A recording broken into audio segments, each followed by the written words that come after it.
मेरे लिए वो दिन किसी खुशी से कम नहीं था जब मुझे एक बैंक में चौकीदार की नौकरी मिली थी।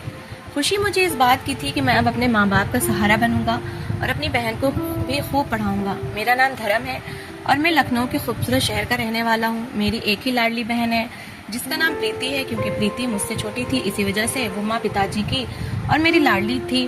मेरी तो उसमें जान बसती थी। प्रीति ने हाई स्कूल बहुत अच्छे नंबरों से पास किया, क्योंकि प्रीति एक पढ़ाई में होशियार लड़की थी, इसलिए वो आगे पढ़ना चाहती थी।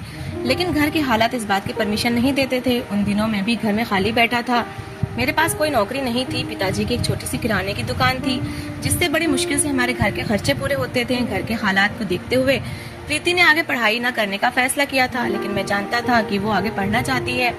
इस बारे में मैंने पिताजी से बात की तो वो बोले कि इतना पढ़कर क्या करेगी, आखिर में करने तो घर के कामकाज ही है ना। मैंने गवर्नमेंट कॉलेज का पता किया तो एडमिशन फीस 5,000 थी। मैं अपने दोस्तों से 5,000 उधार ले आया और प्रीति से बोला कि तैयार हो जाओ। तो वो बोली भैया कहाँ जाना है।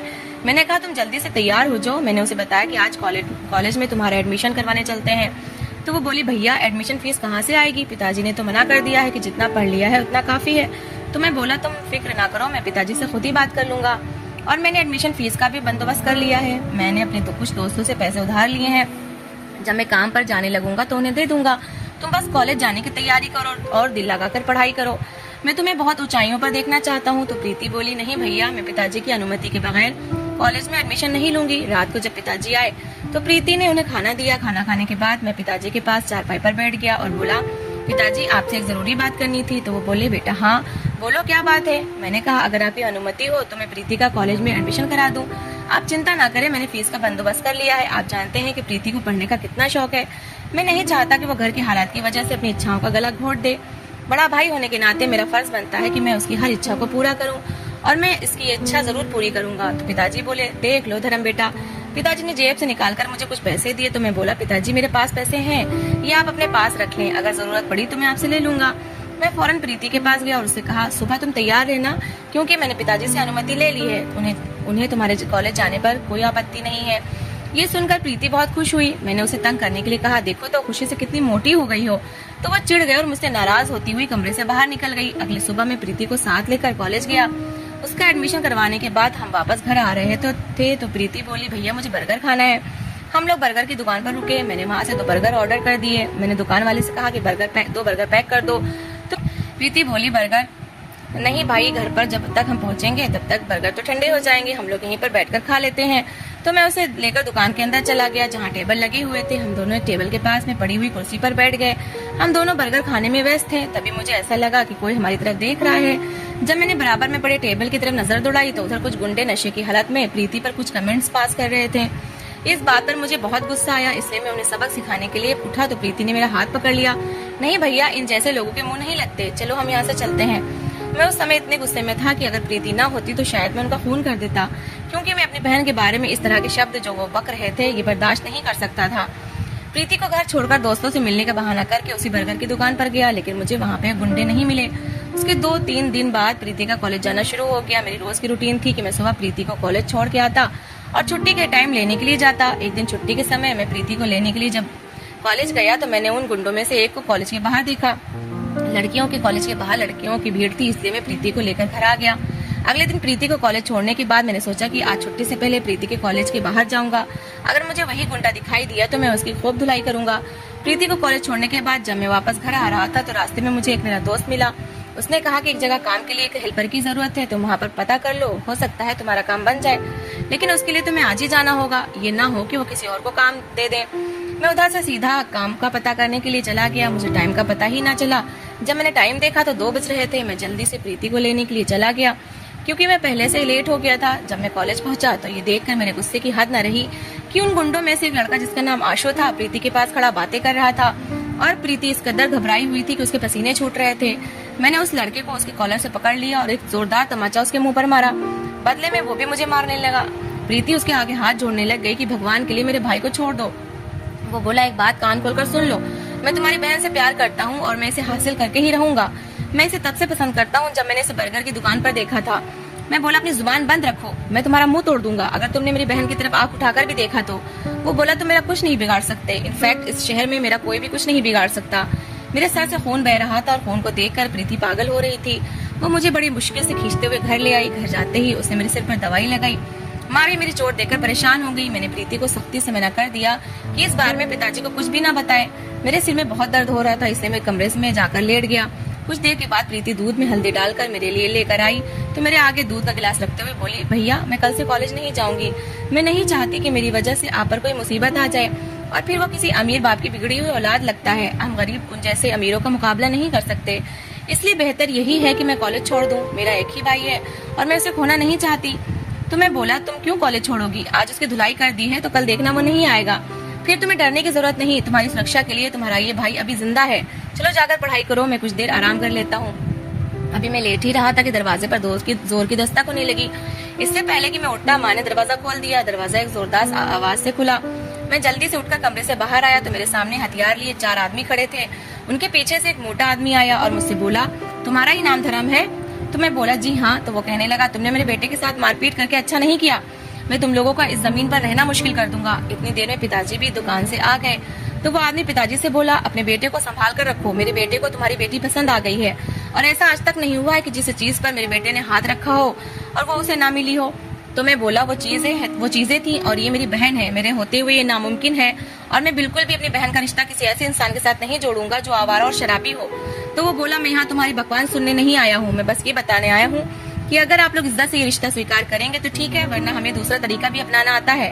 वो आदमी हमें धमकी देते हुए वहाँ से चला गया। उसके जाने के बाद प्रीति ने पिछले दिनों में हुई घटनाओं के बारे में माँ और पिताजी को बता दिया। पिताजी मुझ पर गुस्सा होने लगे कि मैं पहले से ही मना करता था, लेकिन इस लड़के ने मेरी एक नहीं मानी। तुम नहीं जानते, ये आदमी और इसका बेटा इस शहर के बहुत बड़े गुंडे हैं। किसी दूसरे की जान लेना इनके लिए कोई बड़ी बात नहीं है और बहुत से लोगों की बहन बेटियों की इज्जत बर्बाद कर चुके हैं। मैं बोला, पिताजी मेरे होते हुए कोई मेरी बहन की तरफ गलत निगाह से नहीं देख सकता। पिताजी बोले, अच्छा जाओ, जाकर आराम करो, सुबह देखते हैं कि क्या करना है। अगली सुबह प्रीति कॉलेज जाते हुए बहुत घबरा रही थी तो मैं उसे बोला, तुम परेशान क्यों हो? मैं हूँ ना, कुछ नहीं होगा, बस तुम टेंशन फ्री होकर पढ़ाई पर ध्यान दो और सब कुछ अपने भाई पर छोड़ दो। इस बात को काफी दिन गुजर चुके थे। उसके बाद ना तो मैंने उस लड़के को कॉलेज के बाहर देखा और ना कोई हमारे घर पर आया था। मैंने सोचा कि ये लोग इस बात को भूल गए होंगे, लेकिन उस दिन के बाद से मैंने नोट किया कि पिताजी कुछ परेशान रहने लगे थे। आखिर एक दिन मैंने पूछ लिया कि पिताजी आप इतने परेशान क्यों रहते हैं, क्या कोई परेशानी वाली बात है? तो वो बोले, नहीं बेटा, परेशानी वाली कोई बात नहीं, बस मुझे तुम्हारे काम की चिंता है। इस सिलसिले में मैंने दिल्ली में तुम्हारे चाचा से बात की है, वो कह रहे हैं कि 1-2 दिन के अंदर वो काम का पता करके बता देंगे। मैं बोला, पिताजी आप चिंता ना करें, मैं इधर ही काम देख रहा हूँ। मुझे उम्मीद है कि आने वाले दिनों में मुझे यहाँ पर ही काम मिल जाएगा और फिर अगर मैं दिल्ली चला गया तो मेरे बाद आप लोगों को कौन देखेगा? और प्रीति को भी कॉलेज छोड़ना और फिर लेकर आना होता है। तो पिताजी बोले, तुम प्रीति की फिक्र ना करो, मैं खुद ही उसे छोड़ भी आया करूंगा और लेकर भी आया करूंगा। इससे पहले मैं कुछ बोलता, पिताजी बोले, अभी काम तो मिलने दो, और वैसे भी तुम्हें यहाँ पर तो काम मिलने से रहा, अगर यहाँ पर मिलना होता तो कब का मिल गया होता। 3 दिन के बाद चाचा का फोन आया। वो पिताजी से बोले कि धर्म को आज ही भेज दो। तो पिताजी बोले, क्या काम मिल गया है? चाचा ने कहा कि बैंक में एक चौकीदार की जरूरत है, अगर आप ठीक समझो तो धर्म को वहाँ से रवाना कर दो। और इस तरह मैं लखनऊ से दिल्ली चला गया। वहाँ मैं चाचा के घर पे ही रहता था। सुबह होते ही नौकरी पर जाता और शाम को घर लौटता। ड्यूटी के दौरान पता ही न चलता कब शाम हो गई। मेरा सारा दिन ऐसे ही गुजरता था। बैंक में रविवार को छुट्टी होती थी। पिताजी ने जल्दी जल्दी घर आने से मना किया था। बोले कि अगर तुम हर महीने घर आया करोगे तो जो कमाओगे वो किराए में ही लग जाया करेगा और तुम्हारा हर महीने घर आना ठीक नहीं है। मैंने हामी भरते हुए कहा कि जी पिताजी, जैसे आपकी मर्जी, मैं वैसे ही करूंगा। अभी मुझे दिल्ली में आए हुए 2 हफ्ते हुए थे कि पिताजी ने फोन पर मुझे बताया कि हमने प्रीति का रिश्ता पक्का कर दिया है। मुझे ये सुनकर बड़ी हैरत हुई क्योंकि प्रीति अभी फर्स्ट ईयर की स्टूडेंट थी। वो अभी बहुत छोटी थी, वो तो बस पढ़ना चाहती थी। मैंने पिताजी से कहा, पिताजी इतनी जल्दी आप प्रीति की शादी ना करें, वो अभी छोटी है। तो पिताजी बोले, लड़कियों की शादी इसी उम्र में हो जानी चाहिए और फिर इतने अच्छे घराने से रिश्ता आया है कि मैं चाहकर भी मना नहीं कर सकता। और फिर ऐसे रिश्ते रोज रोज दरवाजे पर दस्तक नहीं देते। ये तो हमारी खुशकिस्मती है कि हमारे गरीब होने के बावजूद भी उन्होंने हमारी बेटी से रिश्ता किया। मैंने कहा, चलो ठीक है, जैसा आप ठीक समझें। वैसे भी माँ बाप अपनी औलाद के लिए अच्छा ही सोचते हैं। अभी इस बात को कुछ ही दिन हुए थे कि दोबारा पिताजी का फोन आया। उन्होंने बताया कि प्रीति की शादी की डेट फिक्स हो गई है। मुझे ये सुनकर बहुत दुख हुआ कि मेरे बगैर ही प्रीति का रिश्ता देखकर उसकी शादी की तारीख भी माँ पिताजी ने तय कर ली, क्योंकि मैं उस घर का इकलौता बेटा था और प्रीति का इकलौता भाई था। वो मेरी लाडली बहन थी। मैंने पिताजी से कुछ भी ना कहा। पिताजी बोले, मंगलवार के दिन प्रीति की शादी है, कोशिश करना कि शादी में शामिल हो सको। मैं बोला, जी पिताजी, मैं जरूर आऊंगा। ये भी भला कोई कहने वाली बात है।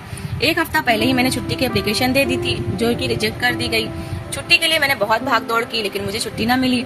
मेरा दिल चाह रहा था कि मैं नौकरी छोड़कर घर चला जाऊं, लेकिन मैं ऐसा नहीं कर सकता था।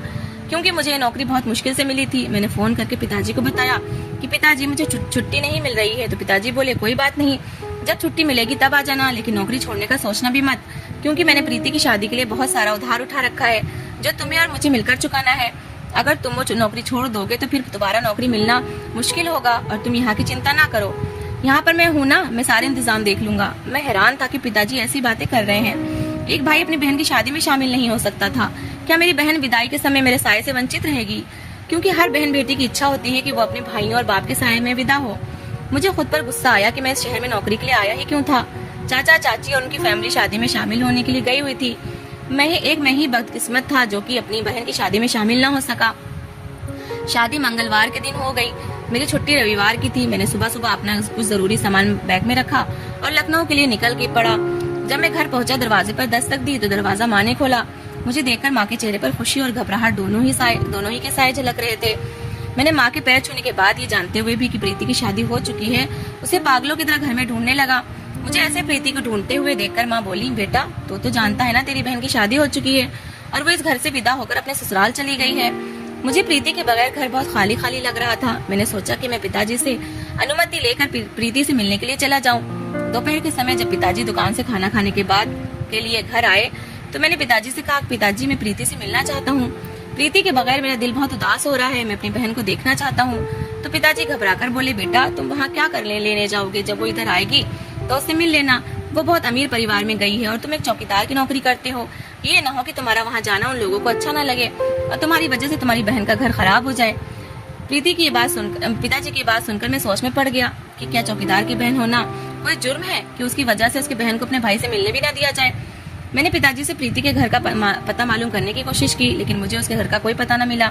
आखिरकार 3 दिन घर में गुजारने के बाद मैंने अपना सामान बांधा और दिल्ली को रवाना हो गया। जब मैं बैंक गया तो मुझे पता चला कि मुझे नौकरी से निकाल दिया गया है। उसकी वजह ये थी कि मैंने छुट्टी की बजाय 3 छुट्टियां की थी। जब मैं बैंक से वापस चाचा के घर लौटा तो चाचा भी गुस्से में थे। वो बोले, मैंने नौकरी बड़ी मुश्किल से तुम्हारे लिए ढूंढी थी और तुमने इसे भी हाथ से गंवा दी। मैंने चाचा से कहा, आप भी तो बहुत जानने वाले हैं, मेरा किसी और जगह काम का बंदोबस्त करा दो। अगर मुझे काम न मिला तो पिताजी बहुत गुस्सा होंगे। चाचा बोले, अच्छा मैं कोशिश करता हूँ।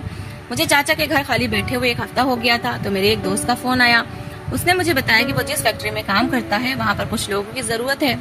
ये सुनकर मैं बहुत खुश हुआ। चाचा तो घर पर नहीं थे। मैंने चाची से परमिशन ली कि चाचा को बता देना मुझे काम मिल गया है, मैं घर वापस जा रहा हूँ। मैंने वहाँ से लखनऊ जाने वाली बस पकड़ ली और घर आ गया। घर जाते ही मैंने अपना बैग रखा और अपने दोस्त से मिलने के लिए चला गया। मेरा दोस्त मुझे अपनी फैक्ट्री में ले गया। उसने मुझे अपने मालिक से मिलवाया तो मुझे वहाँ पर काम मिल गया। नौकरी बहुत अच्छी थी। मैं बहुत खुश था कि मुझे अपने शहर में काम मिल गया है और मुझे अब कहीं दूर जाने की जरूरत नहीं है। आने के 1 दिन बाद मैंने फैक्ट्री जाना शुरू कर दिया। फैक्ट्री का नियम ये था कि हफ्ते में 5 दिन काम करना होता और 2 दिन छुट्टी होती। मुझे घर आए हुए 2 हफ्ते हो गए थे, लेकिन अब मैं घर जाता तो मुझे घर काट खाने को दौड़ता था। घर में जैसे रौनक बिल्कुल ही खत्म हो गई थी। मुझे प्रीति की बहुत याद आती, लेकिन मैं जब भी पिताजी से प्रीति से मिलने की बात करता तो वो मेरी बात को टाल देते कि जब बेटियों की शादी कर देते हैं तो रोज रोज उनके घर जाना अच्छा नहीं होता। मैं पिछले दिनों में प्रीति से मिलकर आया हूँ। वो अपनी जिंदगी में बहुत खुश है। एक दिन मैंने पिताजी से छुपकर प्रीति के घर का पता मालूम कर लिया तो मुझे उसके घर का एड्रेस मिल गया। मैंने छुट्टी वाले दिन प्रीति के घर जाने का फैसला किया। छुट्टी वाले दिन मैं साफ सुथरे कपड़े पहनकर मिले हुए पते पर पहुंचा। मैं बहुत खुश था कि आज मैं अपनी बहन से मिलूंगा, क्योंकि अपनी बहन को देखे हुए मुझे 1 महीने से भी ज्यादा गुजर चुका था। जब मैं प्रीति के घर के सामने पहुंचा तो गेट पर 2 हट्टे-कट्टे गार्ड खड़े थे। घर बहुत आलीशान और खूबसूरत था। मैंने दिल में सोचा, मेरी बहन कितनी भाग्यशाली है जो इस आलीशान बंगले में रहती है। मैंने दिल में सोचा कि पिताजी सच कह रहे थे कि प्रीति बहुत अमीर परिवार में गई है और महारानी वाली जिंदगी गुजार रही है। जब मैं अंदर जाने लगा तो गार्ड ने मुझे रोक लिया। मैंने उनको बताया कि मैं प्रीति का भाई हूँ और उससे मिलने के लिए आया हूँ, तो गार्ड ने मुझे अंदर जाने दिया। जब मैं मेन दरवाजे के अंदर एंटर हुआ तो ये देखकर मेरे होश उड़ गए और मुझे अपनी आंखों पर यकीन नहीं आ रहा था कि ये घर तो उसी गुंडे का है और वो गुंडा कोई और नहीं, मेरी बहन का पति है और मेरी बहन उसके सिर की मालिश कर रही थी। जब प्रीति की नजर मुझ पर पड़ी तो उसने फौरन अपने हाथ पीछे कर लिए और भागते हुए आकर मेरे सीने से लग गई। मेरी बहन का पति मेरे सामने आकर खड़ा हो गया और ताना करते हुए कसते हुए बोला कि मैंने तुमसे कहा था ना कि मैं तुम्हारी बहन को हासिल करके रहूंगा। देख लो, मैंने अपना घास सच कर दिखाया और तुम कुछ भी नहीं कर सके। मुझे अपनी आंखों पर विश्वास नहीं हो रहा था। मुझे अब कुछ समझ आने लगा था कि मुझे दूसरे शहर क्यों भेजा गया और पिताजी क्यों मुझे प्रीति से मिलने नहीं दे रहे थे। मैं अपनी बहन के सिर पर मालिश करते सिर पर आशीर्वाद देते हुए वापस घर लौट आया था। घर आकर मैं बहुत रोया। माँ ने मेरे रोने की वजह पूछी तो मैंने कहा, आप लोगों ने प्रीति के साथ ऐसा क्यों किया, उसकी जिंदगी बर्बाद क्यों की, क्यों उस गुंडे के साथ उसकी शादी कर दी। पिताजी जो ये सब सुन रहे थे कमरे से बाहर आए और बोले, बेटा हमने जो भी किया है ठीक किया, क्योंकि अगर हम ऐसा ना करते तो हम अपने बेटे को खो देते। जिस दिन वो लोग हमारे घर पर आए थे उसके अगले दिन वो मेरी दुकान पर आए और मुझे उन्होंने ये धमकी दी कि अगर मैंने प्रीति की शादी उनके बेटे के साथ नहीं करवाई तो वो तुम्हें नहीं छोड़ेंगे। मैंने तुम्हें खोने के डर से प्रीति की शादी उनके बेटे से कर दी, क्योंकि अगर मैं ऐसा ना करता तो सच में वो तुम्हें कोई ना कोई नुकसान जरूर पहुंचाते। हम बुढ़ापे में जवान औरत का दुख नहीं देख सकते, इसलिए मैंने ठीक यही समझा कि प्रीति की शादी उस आशु से कर दूं। शादी के बाद प्रीति एक बार घर आई थी। उसने बताया कि उसके ससुराल वाले और उसका पति उसके साथ बहुत अच्छा बर्ताव करते हैं। मैंने कहा, पिताजी आप जो मर्जी कह ले, लेकिन मुझे लगता है कि प्रीति वहाँ खुश नहीं है। और फिर वो शहर के मशहूर बदमाश गुंडे हैं, वो कैसे किसी की बहन बेटी को खुश रख सकते हैं। अगर मैं यहाँ होता तो मैं कभी भी अपनी बहन की शादी उस इंसान से नहीं होने देता। पिताजी बोले, मैंने तुम्हें इसलिए दिल्ली भेजा था ताकि तुम इस मामले से दूर रहो। ऐसे ही दिन गुजरते रहे। प्रीति की शादी को 2 साल हो चुके थे। इस दौरान प्रीति 2 से 3 बार घर आई थी। 2 साल बाद उसे बेटी हुई। जब हमें पता चला कि प्रीति हॉस्पिटल में है तो हम फौरन हॉस्पिटल चले गए। प्रीति की हालत बहुत सीरियस थी। डॉक्टर्स का कहना था कि उसका ब्लड प्रेशर लो हो गया है, जिसकी वजह से वो बेहोश हो गई। लेकिन फिक्र करने की कोई बात नहीं, वो बहुत जल्दी होश में आ जाएगी। नर्स ने बच्ची उसके बाप को देते हुए बोला, मुझे बहुत अफसोस से कहना पड़ रहा है कि आपकी बच्ची सारी जिंदगी अपनी टांगों पर चल नहीं सकेगी। ये सुनते ही मेरी बहन का पति आशु जोर जोर से रोने लगा। इतने में डॉक्टर आर बोले, आपके पेशेंट को होश आ गया है, अब आप उनसे मिल सकते हैं। मैं, माँ, पिताजी भागते हुए कमरे में गए तो प्रीति हमें देखकर बहुत खुश हुई। प्रीति को देख के मेरी आंखों में आंसू आ गए तो वो बोली, भाई फिक्र ना करें, मैं बिल्कुल ठीक हूँ। मेरी बेटी कहाँ है, क्या आपने उसे देखा है? तो मैं बोला, हाँ देखा है, बिल्कुल तुम्हारे जैसी ही है। इतनी देर में प्रीति की सास ससुर कमरे में आए और बड़े प्यार से प्रीति का हालचाल पूछने लगे। मैं ये सब देखकर हैरान हो रहा था, क्योंकि प्रीति भी उन्हें माँ और बापूजी कहकर पुकार रही थी। प्रीति अपनी सास से बोली, माँ आशु कहाँ है और मेरी बेटी कहाँ है, मैं उसे देखना चाहती हूँ। तो उसकी सास बोली, बेटी वो कहता है कि मुझ में ही प्रीति का सामने करने की हिम्मत नहीं है। प्रीति अपने ससुर से बोली, बापूजी आप जाए और आशु को अंदर लेकर आए। उसका ससुर गया और आशु को अपने साथ लेकर आ गया। शर्मिंदगी के मारे आशु ने अपनी नजरें झुकाई हुई थी, क्योंकि वो प्रीति का मुजरिम था, क्योंकि वो गुंडा होने के साथ साथ नशे वाली चीजों का भी इस्तेमाल करता था। उसने बहुत से लोगों की बेटियों की इज्जत खराब की थी और आज जब भगवान ने उसको बेटी दी तो उसे एहसास हुआ कि एक बेटी अपने माँ बाप को कितनी प्यारी होती है। बहुत सी बेटियों की जिंदगी खराब की है। आशु प्रीति के सामने हाथ जोड़े खड़ा था, उससे माफी मांग रहा था कि प्रीति मुझे माफ कर दो, मैंने तुम्हारे साथ बहुत बुरा किया। शायद आज मुझे उसी की सजा मिली है कि मेरी बेटी पैदाइशी अपाहिज है। वो अपने माँ बाप से भी माफी मांगने लगा, क्योंकि उसका बाप एक अच्छा इंसान था और वो कोई बुरा काम नहीं करना चाहता था। लेकिन आशु की गुंडागर्दी की वजह से वो ना चाहते हुए भी हर बुरे काम में उसका साथ देता रहा। लेकिन उन दोनों पति पत्नी का बर्ताव प्रीति के साथ बहुत अच्छा था। वो सगे माँ बाप की तरह उससे प्यार करते थे। आशु सबके सामने हाथ जोड़ते हुए बोला, मैं आप सबका मुजरिम हूँ, लेकिन आज से मैं आप सबसे वादा करता हूँ कि मैं हर बुरा काम छोड़कर एक अच्छा इंसान बन जाऊंगा। जब तक आप लोग मुझे माफ नहीं करेंगे, मेरा भगवान भी मुझे माफ नहीं करेगा। उस दिन से आशु ने हर बुरे काम से तौबा कर ली। जब प्रीति की बेटी 3 साल की हो गई तो डॉक्टर ने उम्मीद दिलाई कि प्रीति की बेटी बहुत जल्द अपने पैरों पर चल सकेगी। कुछ महीनों तक उसका इलाज चलता रहा, उसके बाद वो पूरी तरह ठीक हो गई। उस दिन आशु ने अनाथ आश्रम में खाना खिलाया। उसने हर उस लड़की से माफी मांगी जिसकी उसने जिंदगी तबाह की थी और अब वो एक अच्छा इंसान बन चुका था।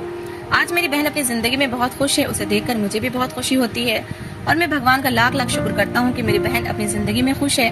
भगवान सबकी बहनों को ऐसे ही खुश रखे। तो दोस्तों, इस कहानी को लेकर आपकी क्या राय है कमेंट बॉक्स में जरूर बताएं और अगर कहानी अच्छी लगी हो तो प्लीज लाइक करें। अगर आपने हमारे चैनल को अभी तक सब्सक्राइब नहीं किया तो जरूर कर लीजिए। तो मिलते हैं ऐसी एक मोटिवेशनल कहानी के साथ। Thanks for watching.